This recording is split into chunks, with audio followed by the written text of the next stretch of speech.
Alors cette vidéo fait le lien entre SketchUp et Artlantis, donc j'explique ici comment préparer le modèle 3D SketchUp avant de l'importer dans Artlantis, donc à partir de SketchUp. Donc quelques recommandations avant de lancer ce modèle dans Artlantis. Alors première chose, vérifiez qu'il ne se trouve pas dans la scène des surfaces qui soient inversées. Je vais en inverser une pour exemple, comme ceci. Si vous avez des difficultés à détecter donc les normales qui ne sont pas correctement orientées, donc qui sont inversées, donc là déjà pour inverser c'est ici, hein, on sélectionne ceci pour inverser. Si vous avez des difficultés à les identifier dans le modèle, vous pouvez utiliser les styles dans édition. Vous allez trouver ici de quoi changer la couleur des normales. Alors c'est peut-être pas celui-ci, pardon. Arrière-plan, ici. Remplissage, non. Voilà, ici, couleur recto, verso. Verso, c'est en fait c'est l'arrière de la normale. Donc, en général, elles sont plutôt bleues. Donc, vous pouvez mettre une couleur assez vive ici pour pouvoir les identifier correctement. Pour avoir une meilleure visibilité du modèle, aussi, vous pouvez basculer ça en ce qui concerne les surfaces. Ombrées seulement, sans les textures, pour vérifier ça. Donc ça permet d'éviter des problèmes de visibilité de la géométrie dans Artlantis. Donc rectifier les normales, inverser les faces d'une manière à ce que tout soit correct. Deuxième chose, lorsque vous importez un modèle, assurez-vous que l'application des textures soit cohérente, puisque chaque couleur, en fait, ce que je vous conseille de faire, c'est de ne pas mettre de matière, en fait, mais vous mettez des couleurs qui peuvent être arbitraires, mais qui vont signifier tel ou tel matériau. Sachant qu'il faut mieux faire ce travail très bien dans SketchUp, c'est-à-dire bien affecter. Par exemple, pour du bois, vous affectez une couleur marron, pour de la végétation du vert, pour du métal du bleu. Mettez bien ces couleurs-là, car ensuite ça va vous faciliter le placement des shaders dans Artlantis, et ça vous évitera de perdre beaucoup de temps. Ne mettez pas de texture non plus, parce que vous serez obligé de les supprimer dans l'éditeur de shaders par la suite, sans quoi le shader ne marchera pas. Donc, je le montrerai dans une autre vidéo. Voilà, donc ça c'est ce qui concerne la couleur. Vous pouvez préparer au préalable vos scènes si vous le souhaitez, bien qu'on puisse le faire après dans Artlantis. Alors, dans la palette scène, hein, je vais réafficher la palette scène qui est là. Vous pouvez préparer vos scènes avec associé à ces scènes aussi un état d'ensoleillement.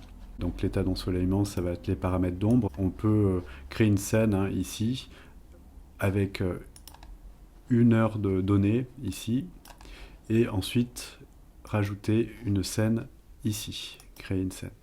Voilà. Donc ça, vous pouvez les préparer, comme ça vous récupérez à la fois les scènes, mais également les héliodons qui sont associés aux paramètres d'ombre qui sont ici.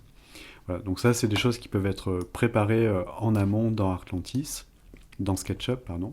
En ce qui concerne le fichier lui-même, pour justement supprimer des éléments comme des textures qui ont été supprimées, voire des composants qui ont été installés puis retirés, je vous conseille vivement de purger le dessin. Donc c'est dans le menu fenêtre, info sur le modèle. Vous allez ici dans statistiques, et ici vous faites purger les éléments inutilisés, ce qui va alléger votre dessin. Donc là vous voyez qu'au niveau des informations qui sont ici, elles sont descendues. C'était des informations inutiles et qui peuvent gêner après, notamment pour les textures, qui vous évitent d'avoir une longue liste de shaders inutiles dans Artlantis. Donc oui, j'ai parlé des ombres, je précise que aussi si vous souhaitez, vous pouvez géolocaliser votre projet. Ça, je ne l'ai pas montré ici. C'est dans Géoposition que ça se passe.